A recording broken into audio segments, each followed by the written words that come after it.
नमस्कार। तो आज हम एक ऐसे प्राचीन ग्रंथ की दुनिया में जा रहे हैं जो ज्ञान को संगीत के साथ जोड़ता है, यानी सामवेद।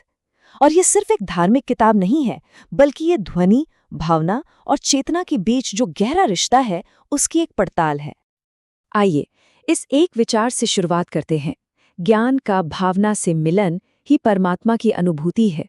सुनने में कितना गहरा लगता है ना? और यही वो सिद्धांत है जो सामवेद के बिल्कुल केंद्र में है। इससे पता चलता है कि हम सिर्फ कुछ पुराने गीतों को नहीं समझ रहे, बल्कि किसी बहुत गहरे स्तर पर जा रहे हैं। तो ये सब सुनकर एक सवाल मन में आता है, क्या ये जो पुराने मंत्र थे वो सिर्फ प्रार्थनाएं थी, या फिर इनके पीछे कोई गहरा विज्ञान भी छिपा था? आज हम इसी रहस्य से पर्दा उठाने की कोशिश करेंगे। तो चलिए शुरू करते हैं, और सबसे पहले सबसे बुनियादी सवाल से कि आखिर ये सामवेद है क्या।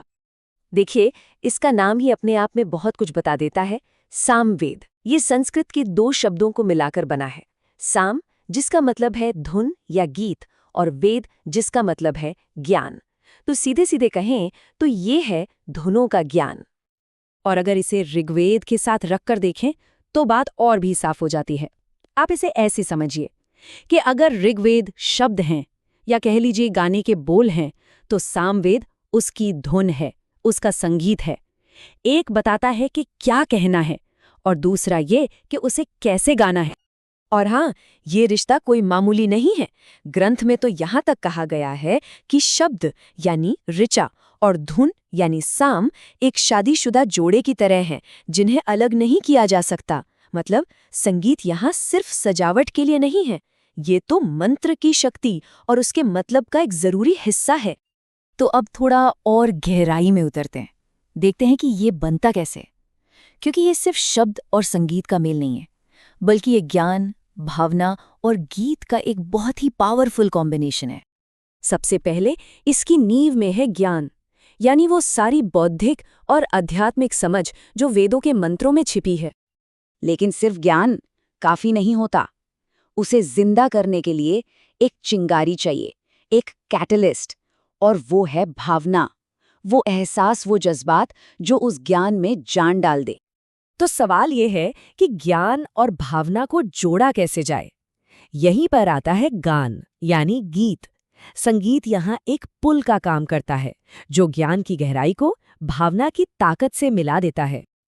और अब आते हैं इस ग्रंथ के सबसे हैरान कर देने वाले पहलू पर, ध्वनि का विज्ञान। जी हाँ, ये सिर्फ आध्यात्म की बात नहीं है, ये फिजिक्स और साइकोलॉजी के दायरे में भी जाता है। प्राचीन ऋषि जिसे भाव विज्ञान कहते थे, वो असल में द साइंस ऑफ वाइब्रेशन था। वो ये समझते थे कि साउंड वेव्स का हमारी भावनाओं पर कितना गहरा असर होता है। इतना ही नहीं, श्रोत ग्रंथों में तो यहाँ तक जिक्र है कि संगीत का असर पौधों की ग्रोथ पर भी होता है, और इसे हीलिंग के लिए भी इस्तेमाल किया जा सकता है। और ये सिर्फ कोई पुरानी मान्यता नहीं है। मजे की बात यह है कि स्रोत ग्रंथ खुद आज के जमाने के वेस्टर्न रिसर्च का हवाला देते हैं। इंग्लैंड और अमेरिका में हुए प्रयोग ये साबित करते हैं कि संगीत का हमारे नर्वस सिस्टम और शरीर पर सीधा असर पड़ता है। तो एक तरह से ये प्राचीन ज्ञान और मॉडर्न साइंस के बीच एक पुल जैसा है। तो सवाल उठता है कि ये सारी प्राचीन बातें आज की दुनिया में हमारे लिए क्या मायने रखती हैं। पहले तो ये समझते हैं कि ये ज्ञान कितना विशाल है।